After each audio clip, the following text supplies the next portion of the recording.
Ladies and gentlemen, he's mad as hell and he's not going to take it anymore. Mr. Gary Kroger. Well, that's an appropriate introduction, Kenny. Well, thank you, ladies and gentlemen, and or however you identify, for watching our program or listening to it. I'm Gary. That's Kenny. I am in Vermont. He is in California. We keep getting further and further apart. Well, you can't get any further than we are. You could move across the pond. I could move across the pond, but in the continental United States, we're just about as far apart as two human beings can be. And I don't like it, Kenny. I don't like being so far from you. I know, but spiritually we're so connected. Well, yeah, but we haven't talked in a little while, and I'm being honest. I'm not. I know I sound a little glib. You always are honest. That's one of the issues I have with you, Gary. Well, I feel like I'm going to sound a little glib by saying I've needed Kenny fixes. Oh. And I have. This show, whether 8 people watch or, God forbid, 9, has always been a little bit of therapy for me. Yeah, no, me too. We do it for the love of it, because we love it. We don't do it for the money, because we don't get any money. We certainly aren't doing it. And we aren't really doing it for the viewers, which is, I want to just lay it on the line. There are a lot of podcasts out there, and every celebrity has a podcast, and they have the money to pay for publicists and producers and all of that stuff, and they get A-list celebrities, and we don't have those options available. So we just have you and me for the most part. You know what we are doing, Gary? We are self-pleasuring ourselves. Mutual flagellation. Apparently. You know what? And I'm not cleaning up this time. No, and I think that's actually a better premise than most podcasts. It's mutual self-flagellation. Yeah, because there's no other reason to do this. All right. I do want to mention something, though. As I was thinking about how I was going to introduce you, I said, you know what, because of the whole network thing and the Beal and the world. You've seen the movie Network, haven't you? Oh, of course. One of my favorite movies of all time. And I think anybody should see the movie. Anyhow, so they've been bringing up, I've been seeing clips about Network, and that said, you know what, that's how Gary is right now. He's just pissed and he's just not going to take it anymore. Then it occurred to me that when I saw the movie, 1976, I'm at NYU. Or was it Northwestern? One of my teachers at TV and film school was a man named Shad Northfield. Good name. Shad Northfield, he created CBS Sunday Morning. Really? He also worked for NBC. He was the quintessential rough beard, gray beard, talk gravelly voice, 6'2", ex-World War II veteran. And he was a fucking kick-ass, but he was a handsome man. And super smart.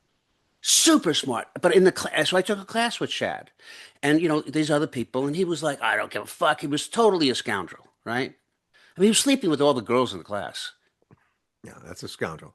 He was a scoundrel. But he was the part of the character that Patty Chayefsky, who wrote Network, based the William Holden character. For real, on this was documented. Yes, on Shad Northfield, okay? Because a lot of his research, he followed Shad around to make, to write the thing. So so Network is about to premiere. I don't know. I'm at NYU Film School. Shad says to the class, "Hey, I got invited to this opening of this movie Network. You guys are all coming with me." So we all went with him. I sit down like in the second row. You went with the guy. I went with Shad and the rest of the class, like 12 others. Well, that's pretty cool. Pretty cool, right? But I don't know it's cool because nobody ever heard of the movie Network. I didn't know it was a big movie. Yeah. And they let us in. So how big of a movie could have it been? I'm sitting there in the movie theater, second row, and I can remember that specifically. I'm watching the movie, and then I realized, the movie's Patty Chayefsky, and then at the end of the movie, they start applauding. They want Patty Chayefsky to stand up. He stands up and he turns around. He's standing right next to me. Oh, the whole time you had no idea. I watched the whole movie next to with Patty Chayefsky. How did he respond to his film? Oh, he took the thing. Everybody was very excited. I was blown away by the movie. I mean, nobody had ever seen anything like I that. was too. Now I watched Midnight it Special. fairly recently, Midnight and I Special. watched it really for Faye Called Dunaway, it's called Finch, Midnight or Special. Yes. anything else. I just wonder if you feel like it holds up. I mean, it rang very true to me back then. I Yeah. haven't watched the movie since then, but I would watch it. Well, actually, I actually saw clips of it because they're playing clips of it. I guess it's an anniversary of the You show. could say that it really was a foreshadowing of where we were going, Absolutely. and Peter Absolutely. Finch couldn't take it anymore, and I can't.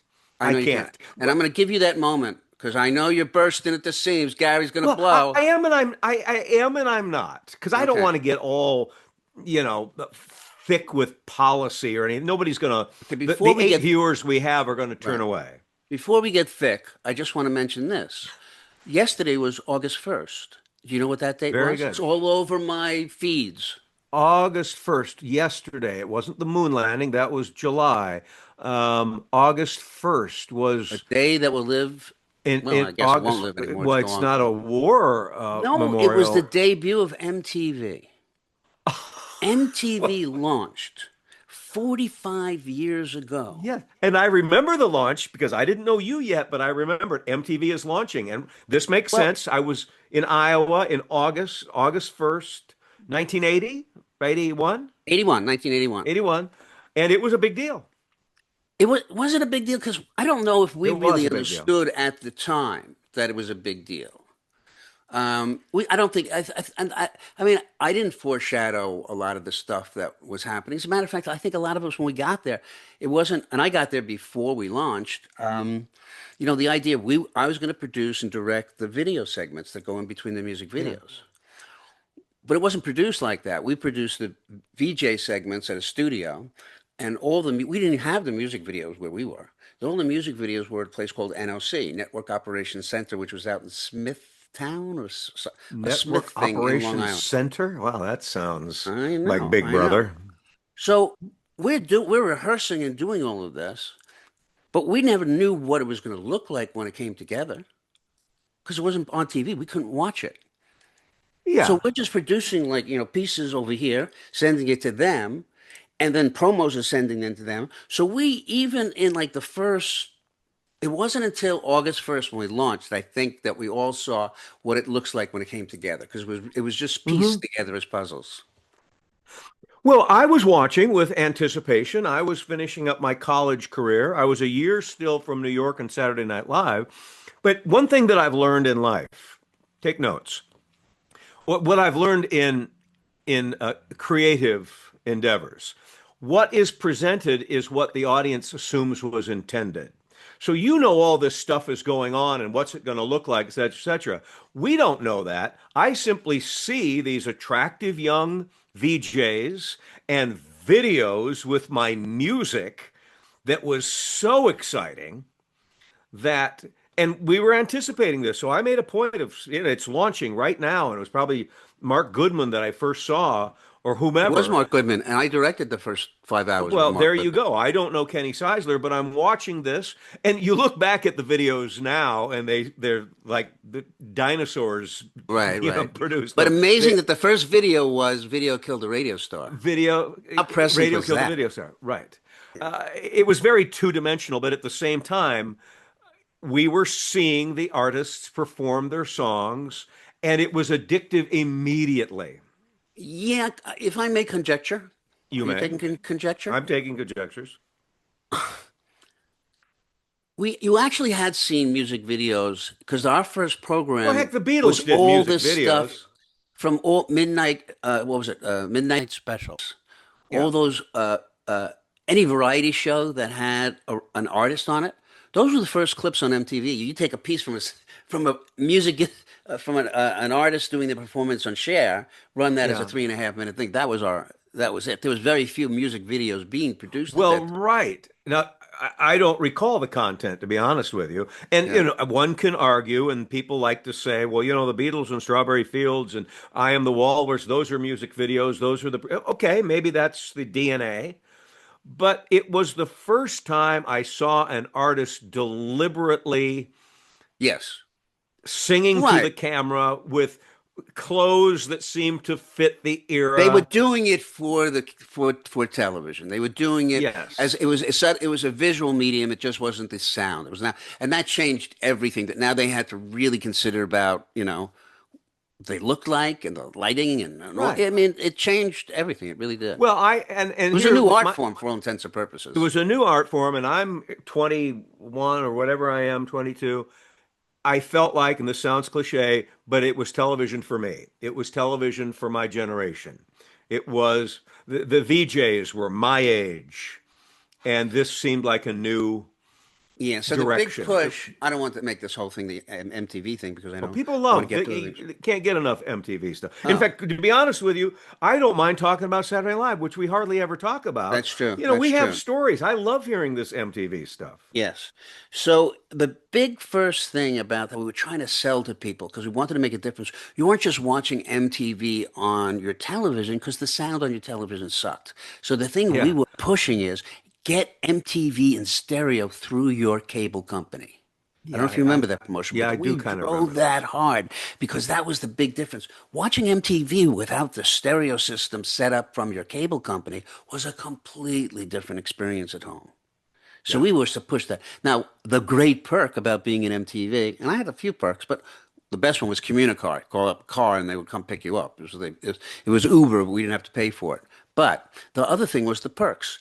One of the perks was I got a TV, it was a tax write-off, right? Cable companies gave me the stereos. Ken Size was the only person that anybody knew that had a stereo TV. Ah, stereo And it was great. And it was great. Yeah. And I'll tell you another perk. So then this was 1981, the Hard Rock Cafe is opening on Cafe. 57th Street. Sure. A big opening. They wanted MTV to cover it. So I got invited along with other MTV executives. And it was just these two guys in the beginning. It was all about rock and roll, and that was Yeah. the whole basis. And it was just at that time it was just a restaurant. I mean, a bar restaurant. Right. So I'm sitting at the booth with two owners, and I mean, I didn't know anything about it. It was just the opening of this place. And the guy says to me, get something that he says, I had this made for you. Oh God, I think I may have it here. I do. You just happen to have it in your pocket right No, now? no, no, no, no, no. I happen to have it, and I have a whole bunch of like stuff that I was given.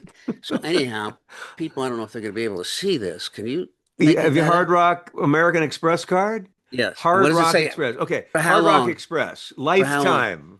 For You're a lifetime, right? lifetime. What does that mean? You can charge your Well, food I'm to Hard sitting there with Rock? the guy, and the guy goes, Ken, as long as you have this card, you can get You'll into any. never. You don't have to wait in line.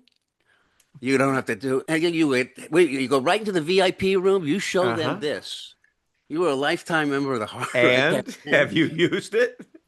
I put it away or whatever, and then it blew up. And you had the Hard Rock Hotel and the Hard Yeah, Rock yeah, whatever. yeah. And I'm in Vegas, of course. And it's like we see the Hard Rock, and I'm going, "Hey, man, Take let's my just card. go in." And I It show membership this. has No, privileges.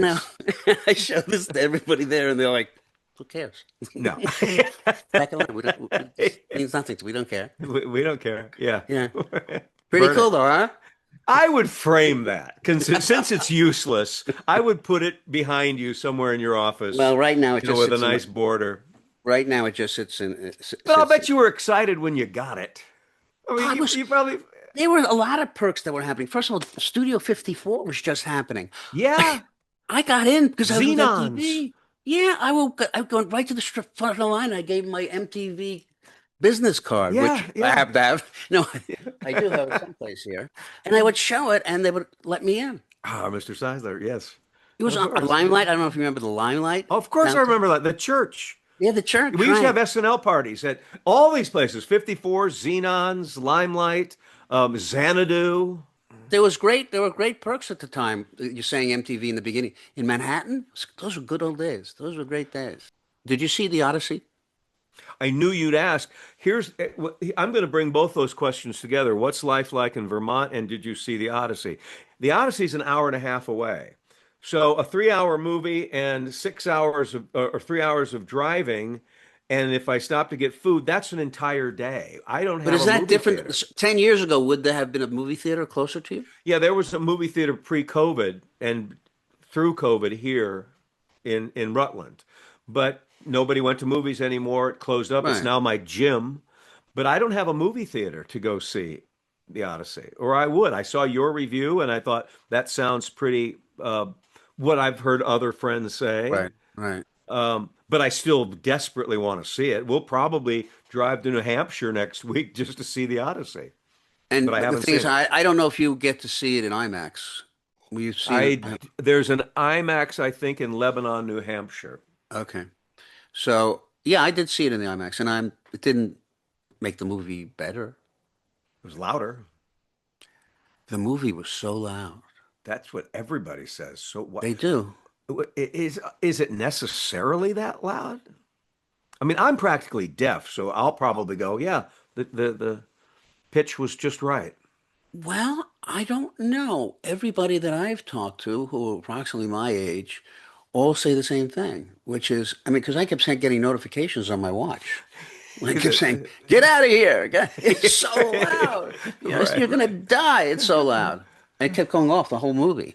Um, so That yeah, would be there kind of was that. funny. Is a bunch of senior citizens going to They all see got our IMAX and notifications. all of their, it's like, yeah. Yeah. But I also made this observation. I don't think you can do a movie with people who are from the Middle Ages being played by people who have an American accent. It does hurt the yeah, I know what you're saying. They need to have British accents. British Yes, because accents sort of work as Middle Eastern. They sort of, even on alien planets, if you're going to go to an yeah, alien they have planet, an English accent. they Yeah. should have an English accent. So that's what I So think. basically, how, what we're talking about, Matt Damon for the most part, And or Anne Hathaway, I mean, they're all great actors. I mean, I think what's Tom Holland, and fortunately Zendaya was in it because we can't get enough of her. Um, but it just but felt flat. It felt flat as doing it with an if you American want to, accent. if you want the everything that comes with Matt Damon, and I'm a big Matt Damon fan, Hmm. him trying to do a British accent just to sort of keep the fantasy alive, Would that be works terrible. less for me. Terrible. It would be terrible. No, thank God they didn't try that. Yeah, No, no, no, no, no. But all in all, it's exactly what America loves. A spectacle. a big spectacle, A and spectacle. it is about something, right? It's coming of age. It really there's a story arc, right, that gives it some relevance. I mean, Chris Nolan, You mean I never think of give as up? pretty brilliant. Is I that don't the know. I story? haven't Never seen give it. up? Well, I mean, Well, I it's know just a 10 Homer. year, he's trying to get back home. And, it's Yeah. all of the obstacles that he has to go through to get home. So I guess the message is keep going, Odysseus. I don't know. I'm speaking like an idiot. I mean, I read No, the no, no, no, Odyssey in no, no, no, no. college. But by the way, is the whole novel a poem? Yeah. That's pretty big. Nobody does that anymore. Nobody does that. Nobody writes 250-page poems anymore. Nobody. No, no. Yeah. Where did that go? Try that, AI. Yeah, exactly. Well, Hey, you know she's what I working was on it. thinking? Speaking of AI and the critique rather, of our program, I Mm-hmm. thought there are things that we can talk about. Hmm. I don't, I know people will bring up my SNL career, but I have this tendency to be embarrassed by it.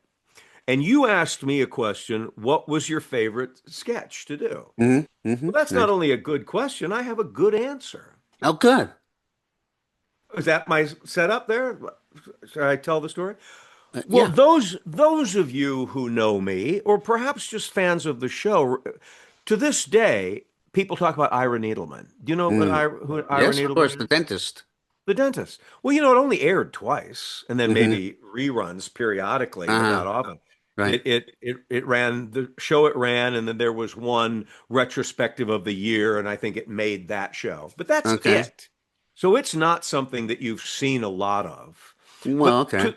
to Right. this day, Right. 45 years later, people will still say Ira Needleman, that Ira Needleman. Uh-huh. My wife, when she met me, said, "You're But is Ira it, Needleman." regardless of that, is it your favorite sketch? Meaning, Yes, oh, so it is for two in what reasons. makes it your, yeah, favorite sketch? Well, I thought it was really well executed, and it gave me the trust of the writers and everybody that I could carry this thing because Do you I remember whose premise it was? Nate Herman, Elliot Wald, and Andrew Kurtzman. But they didn't tell me who the character was or anything. They just said, "Hey, it's going to be a rock video, and you're a dentist."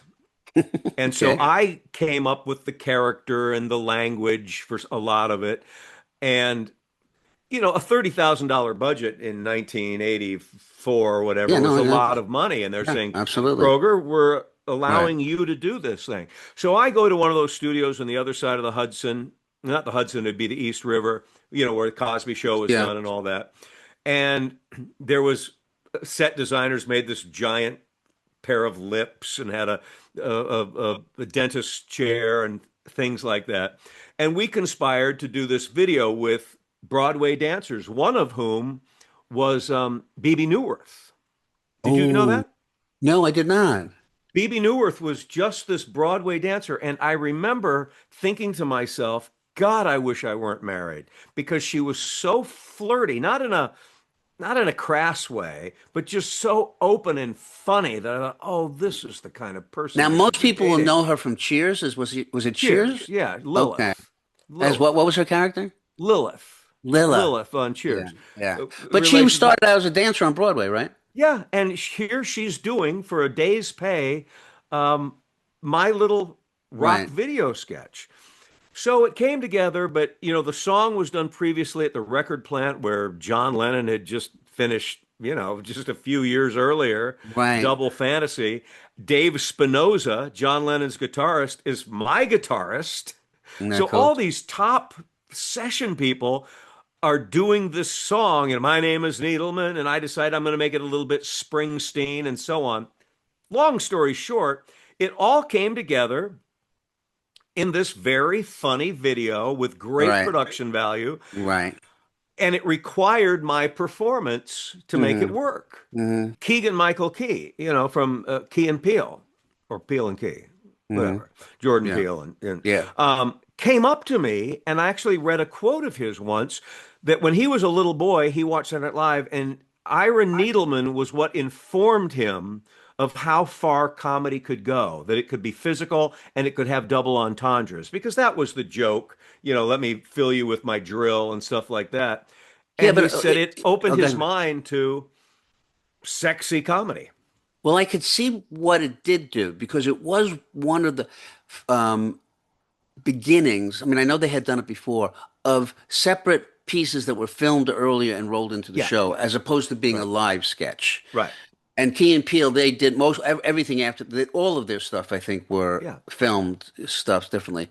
But I am curious because I understand that making that little mini movies what must have been sensational. Was there a live sketch that was your favorite, Yeah. or your Oh, worst?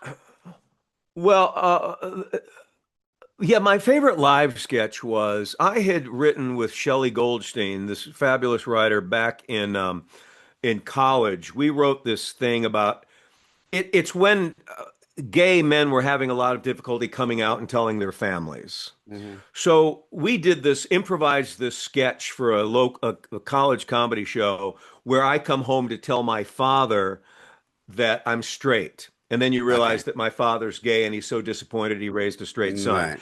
It wasn't making fun of gay Hmm. people by any stretch. Right. It was making fun of people for making that uncomfortable. Right. So we brought that to Saturday Night Live, and Howard Hessman from Hmm. WKRP, Hmm. he comes from not the Compass Players, but the association, one of the Yeah. Yeah. committee, the Yeah. The committee, comedian. one of the great improv groups. And he committed to being the father in this. And he's so hysterically funny because he doesn't play him as gay, but you realize that the guy on the phone named Cliff must be his lover, and he's dropping hints about, well, he's coming home, I hope we go to the gym, whatever, Right. whatever. I bought him a Subaru. And I come home and I make the confession, and it was a real acting piece for me because I didn't play it for funny. What I loved about it is Howard committed to the sketch and the lines, and so did I. So we did it as a theatrical piece. We didn't use cue cards. Well, wait a second. I would think that a barometer of success of the sketches would be more about what got the most or biggest laughs. Well, that's just it. Is this didn't get a big laugh because it's like it's kind of funny, it's awkward. Oh, the poor kid, they assumed he's going to tell his dad that he's gay. When I said, "Dad, I'm straight," it was the biggest gasp I've ever heard in the show. It was, So so it was the oh my God. reaction. Yeah, It it got a was the big reaction. biggest reaction. Do But you what I remember? loved, Do you remember the sketch that was the worst that you're out there and you're going, I can't wait till this is over? probably for me, it would be Roy Scheider, and I remember nothing about the sketch. I remember nothing except that he's hawking scalper tickets outside of a ball game or something. And I come on as a fan and I delivered the wrong line. And I watched an actor that I admire, adore, have fire in his eyes on live TV. And Yeah, I had that's to stand out there and watch him flail to try to correct my mistake. And I just wanted to die. I was yeah. afraid to go up to him at the after party and everything. It's like I had one setup line and You felt I bad the whole time, right? You felt the so whole bad. time. Yeah. That's when you just want to Okay, die. so a big thing that they talk about is that did you ever break character while you were doing the sketches? One of the things allegedly Lorne Michaels hates when actors would, but with Jimmy Fallon and so everybody has a reel now that you can get on YouTube of them Right, breaking. And the right. audience loves it, but I always thought that was a Carol Burnett, Harvey Korman cheap way to get a It laugh. is. Well, no, it's cheap. We get people do get a kick out of it, but because it breaks down the wall. You see the It real. breaks down the wall. You see that they're real, but I always thought it was a real cop out. And so I never did except once ish. Okay. And that is when Don Rickles was playing Friar Tuck, and I was Romeo, and Julia was Juliet, and Joe Piscopo comes on. I couldn't even tell you the line, but he threw the script out the window, and he Okay. just started making fun of Joe Piscopo's performance and everything, and you knew there was no way to get back. So if you see the sketch, I'm back there breaking a smile, and you know that it's over. I will look for it on You'll YouTube. look That's for for it. sure. Yeah. Yeah. Yeah. Wow. We all smiled, even Julia, who is of the same cloth that I am. You don't break character. And Yeah. Brad No. came out and he made fun of Brad, and I smiled. Right. I get it, but again, it is something that, and it does go back to the Carol Burnett show or any of those other sketch shows, is that it's such a real moment that you get a kick out of it. You think of it, and the producer thinks that because they want control over, they want to be, this is I'm an actor. I'm using my lines. I'm doing my lines. I'm doing my performance, and that's my responsibility here. That's how you Yes. perceive it. And a W- producer like Glenn Michaels perceives it as, I've got a script here, I've got a schedule here, stay on the script, I can stay on my schedule. Well, you know what my code was? Somebody wrote this, and they wrote it this way for a reason. This is their little sketch. This is their Uh-huh. play. Right. And when you go south on it, you just fucked up their writing. Yeah. So to me, it was a writer's perspective going, I just shit on your piece, Yeah. Yeah. because you can never get it back after that. Yeah. Yeah. Yeah. Now, it happened in a sketch of mine where somebody got, not where they broke, well, there was one other time I didn't break character, but the first show I was on, I am Barney Fife, and Eddie Murphy is Floyd, and Joe Piscopo's the town drunk. Brad is um, Jim Neighbors. Hmm. It was, and actually Ronnie Howard was the guest. So he comes Right. back to Mayberry, Right. and it's all changed. And Eddie Murphy gets everybody's name wrong or something. It made all the blooper reels for a long Right. time. Is Right. oh Floyd? Oh, I'm sorry, I'm Floyd or whatever. It was something like Yeah. that. So Yeah. to see Eddie Murphy screw up was a landmark moment. So Hmm. I was involved in that. But I wrote a sketch about Walter Mondale moving to upper Minnesota after he lost so badly. And he would cry so often, sounding like a moose, that it would attract moose to the area, so the hunting population increased. So Right, right. Billy Crystal and Chris Guest came in as hunters, and they Uh-huh. realized I was Walter Mondale. And Chris's line was supposed to be, "Did you really promise to raise taxes?" Which Mondale had come out to say, "Look, I got Mhm. to be honest with you, I'm going to raise Right. taxes." But he came out and said, "Did you really promise to drop taxes?" Oh Which my. destroyed the Wow. joke. Destroyed the joke. Destroyed the moment. In fact, the sketch never recovered because that joke was necessary to show how he fucked up. How did you respond? Did you just say yes or I went with the just, script or whatever? Or? well, I think I just said, I thought it was a good idea at the Oh, time. I right. just kept, and then I'd go into, oh, it was a funny sketch that could have been perfect. Yeah, Anyway, yeah. those Okay, are my so stories. let's do one last anecdote. And I want to Okay. know. So after every Saturday Night Live performance, most people, most of the cast, goes out with the host and Yeah. parties. Yeah. How hard did you party? Very hard. So what, like you'd go to what time in the morning after show's over, everybody's on that adrenaline high. Okay. Well, I guess I'm going to tell this story. I got to be careful here. Um, yeah, everybody's out. And I wasn't married. So this was just, I didn't have anybody to go home to. No one I was responsible for. One night we're at the after party with Huey Lewis, great guy, great Yeah. guy. And it's 6 o'clock in the morning, and there are these young women who came to the show, they came to the party. They're there to meet us and they're there to meet the musical guests. I mean, Robert Plant cut a swath through through the through the talent. But this was Huey Lewis, and a great guy. And we're talking at the bar, and Huey said, "I don't think anybody should go home alone tonight. Anybody want to go home with us?" And these young ladies raise their hand. All right. So we get into Huey's limousine, the four of us, and Huey is having sex next to me. I've never wanted to tell the story, and now I'm going forward with it, and it gets to Huey's people and said, "This is a lie." Well, Well, he won't hear it, unfortunately. there you go.